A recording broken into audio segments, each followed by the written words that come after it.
How to fix the Play Store billing unavailable problem. Hello everyone, my name is Smile, and in this video I'm gonna show you how you can fix the Play Store billing unavailable problem on your device. So if any day you are facing this very problem, then you can fix it very simply.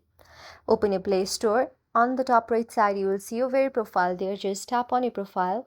When you scroll a little bit down, you will see the very option of payments and subscription. Just tap on the payment and subscription option. Now tap on the very payment method option. When you tap on the payment method option, you will see the add credit or debit card option, and also you can see more payment settings right here where you can simply connect your payment method with the Google Play Store. So just add it to your debit or credit card, and also you can add other payment methods right here.